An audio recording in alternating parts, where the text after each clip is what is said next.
Everybody, welcome to Friday Ad Work Not Worries, the number one podcast in the U.S. Yes, featuring me, discussing construction, real estate, and general business and life ideas. Wearing a black hat and gray glasses, podcast with those credentials, number one podcast in the U.S., and we are proud of that. Thank you for being a listener. If you've gotten any useful tidbits of information from the show, please share the show with your friends, loved ones, and your dog, Larry. Other than that, all content we provide is going to be completely free. We just want it to be useful to you. We're never going to ask for anything, with exception of one large ask. Please rate and review us on Apple Podcasts, Spotify, whatever platform you're listening. It greatly helps us jump the ranks. It's the number one thing we need to grow the podcast. If you can rate and review us, 5 stars. Apple, simple. Spotify, it's those little 3 dots next to the alarm icon. When you're up at the title, it drops down a menu. You can share, review, etc. Please go on there and do that. It would be extremely helpful to us. Let's get on with Friday's show right now. Got my hands in real estate, building up the blocks. Competition looking flimsy, man, they all just talk. Blueprints laid out, skyscrapers touching skies. Concrete dreams turn to life, watch them rise. Construction hat on bricks, stacking to the rhythm. They scrambling with permits, I'm out here building kingdoms. Foundation solid, ain't no cracks in my empire. Better than the rest, man, I'm setting all the fires. At work, not worry, hustle is the motto. Nail it down, success, every day a new tomorrow. Breaking ground, I'm the architect of fame. Elevating higher, they gon' remember my name. Hustle in the toolkit, no shortcuts in the plan. Laying down the pavement while they tryna understand. Jackhammer singing, drill bits in the groove. Taking every inch, making every move. Cranes touch the sky, contractors on the line. Costs all accounted, profits looking fine. My work ethic giant can't compete with my squad. Building up the future while they're still finding jobs. Blueprints and contracts, deals under the table. Rising through the ranks while others still unstable. Measure twice, cut once, precision in the flow. My empire expanding, competition looking slow. Friday. Ready for this one? Special episode today. I'm going to keep this short and sweet, but I'm going to tell you a little story. And I'm going to give you useful advice. This is the number one way to spend 5 years and make no money. This is a good one. And it is about the power of staying in your lane. In my experience, getting out of my lane and departing from the niche that I knew in my wheelhouse that I truly understood, and deciding to go into a different realm of development in the construction and real estate industry, and how that bit me, how I wouldn't have changed anything at all. I would not have changed anything because it was a great learning experience. And I do think now that I've gone through it, I could do it again, and I know the pain points where I could have made more money. But here's the journey of 5 years of not making money, and rather probably losing a little money, but let's call it an education.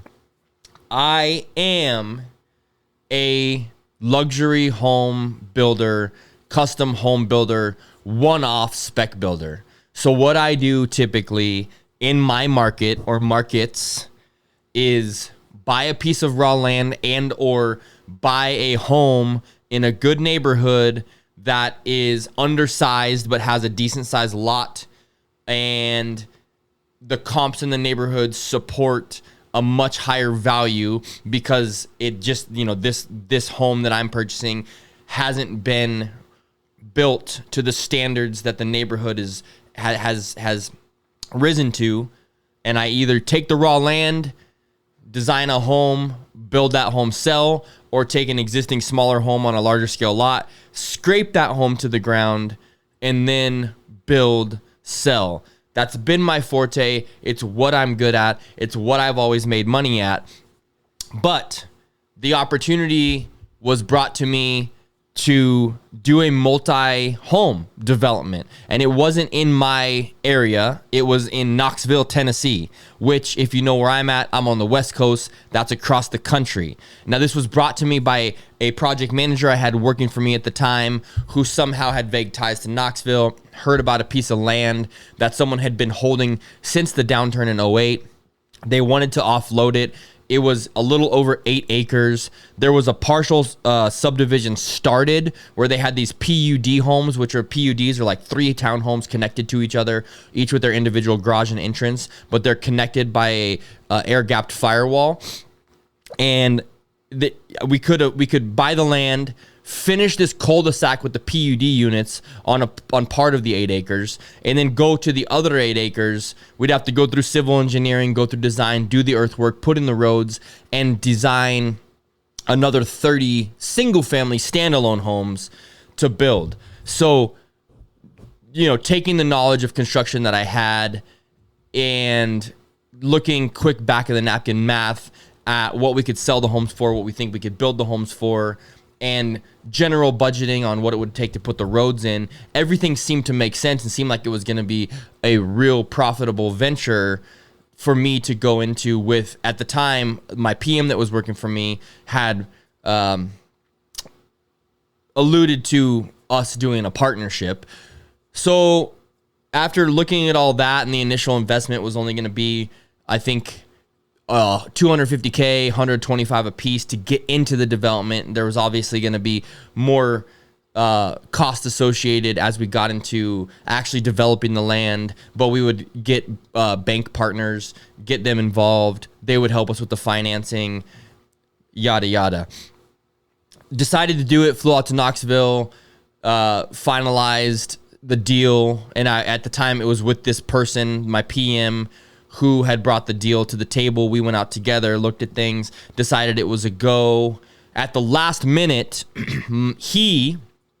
which he failed to mention, told me he didn't have any money to put into the deal. It was always assumed that we were going to be 50-50.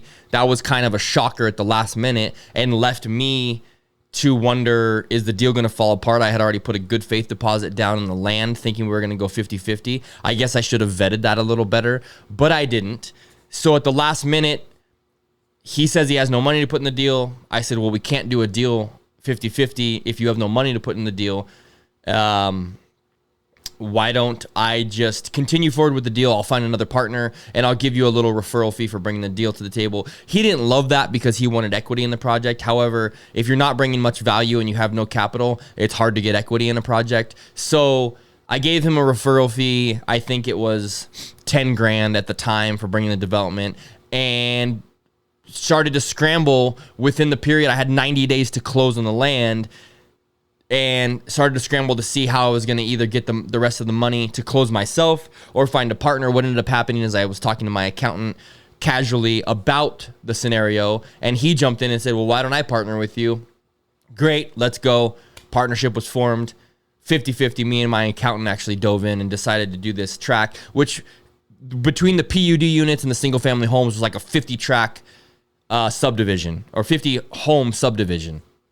It penciled out. It looked great. It looked like there was going to be like over $1 million in profit at the end of the day, at the end of all of this being done, after earthwork, after this, after that. Quickly found out going into it that unforeseen costs, and if, again, getting out of my wheelhouse, going into this new world, I didn't really know what the unforeseen costs were going to be. We had a contingency, obviously, to account a certain percentage of overage. But when you get out of your lane and you depart into a field, especially in real estate and development, that you're completely unfamiliar with, you don't know that those little nuance items are not going to be $5,000 to $10,000 items. They're going to be $50,000 to $100,000 items. You just don't know what you don't know. So you're taking a big risk. However, we thought we could manage that. We've managed plenty of construction projects in our area of the country, and we know the variables that can come up. And if you're just looking at a large scale, it couldn't be that hard to account for those variables.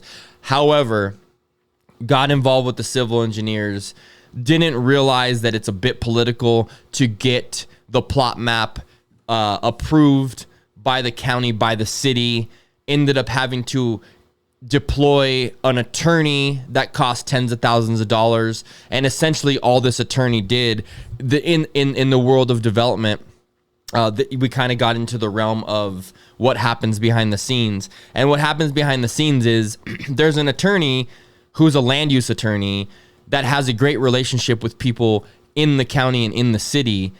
And you, in a nutshell, pay them to go in, shake hands, give smiles, wink, wink.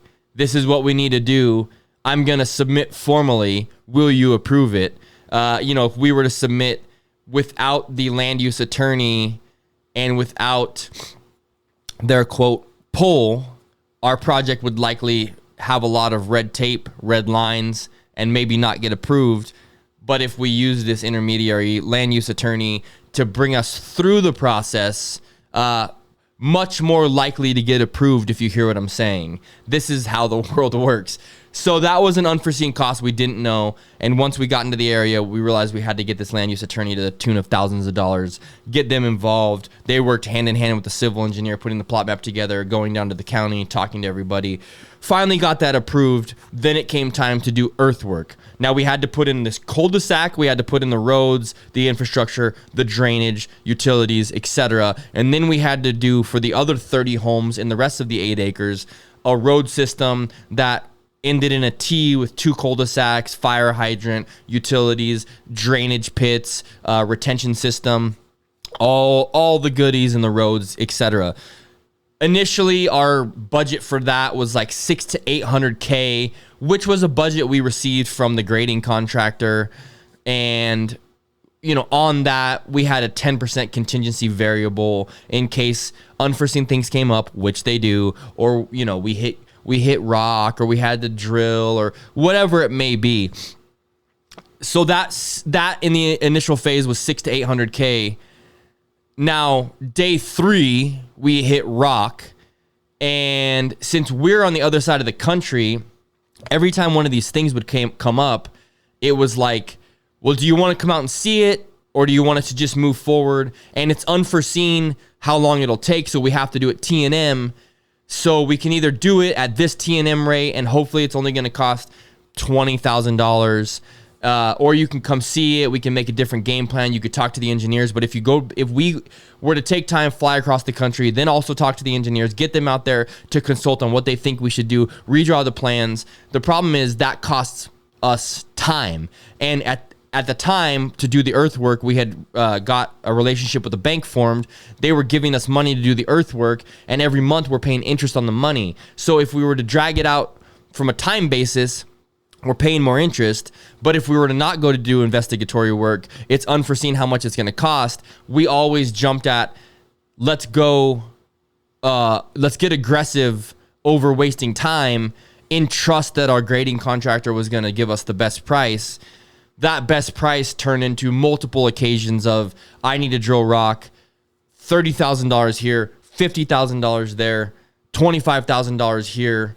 Rock was the bane of our existence in this scenario. And no amount of geotesting you could do could have told us there was this much rock, because you could geotest, and geotest is when they bore in the ground, see if there's rock and what kind of rock and how hard it's going to be to dig through. The problem is you can geotest 10 feet over there in one pile of dirt, and then 10 feet to this side, the soil's fine. So the geotesting kind of gives you an idea, but it doesn't really. So our $600,000 to $800,000 ended up turning into 1.5 to 1.8 million. There's a ton of profit out the door to get the roads finally done.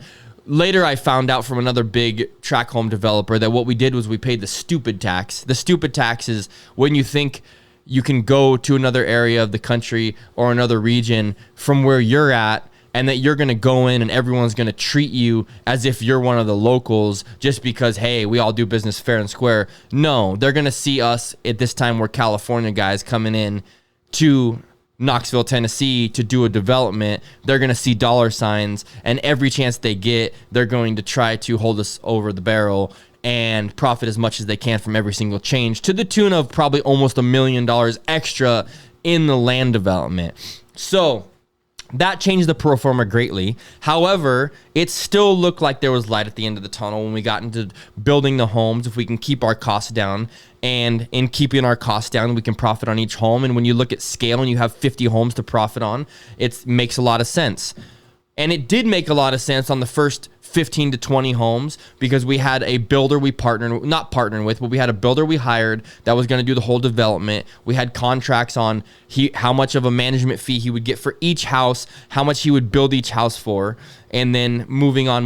But what inevitably happened is the creep of what we had contracted to build each house for, the scope crept. There was little more work that had to be done on each house to the tune of originally we were going to build these houses for $220K. It ended up averaging out we're building these houses for $250 to $280. The initial fee of $25K per house. And these are tract homes that were going to be built within like 4 to 6 months. They're quick.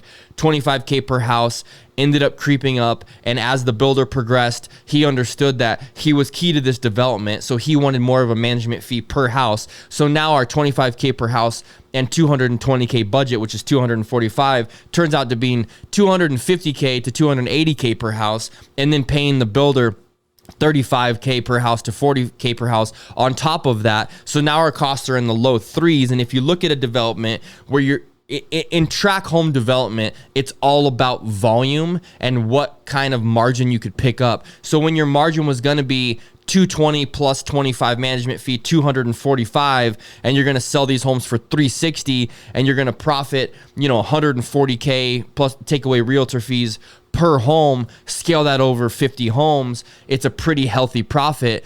Obviously, you got to pay for the initial cost, you got to pay for the dirt work and etc. But when those costs change dramatically and now you're going to 320K per home and selling those for 360, take away realtor fees, and you're only making 30 to 40, maybe 50K per house times 50, your pro forma just changed from 140K per house at 50, which is going to be nearly, in the 5 millions in profit, to wow, that dramatically shrunk. We're now looking at high ones, low 2 millions in profit.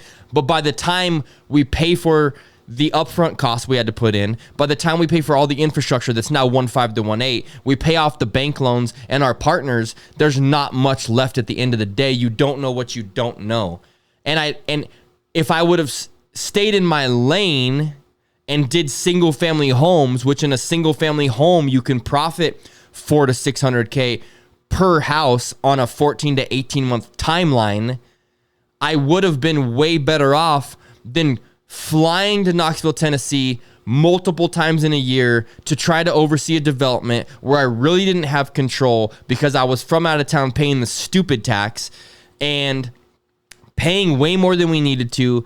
Towards the end, just scrambling to get out.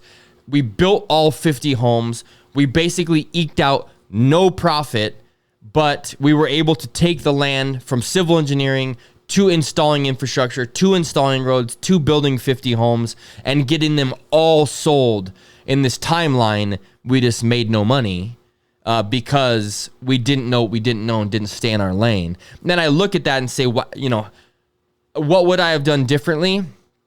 Well, what it taught me was now I know how to do a tract development. And if it was in my region, I could manage it a lot better, and I know the pitfalls and what to avoid.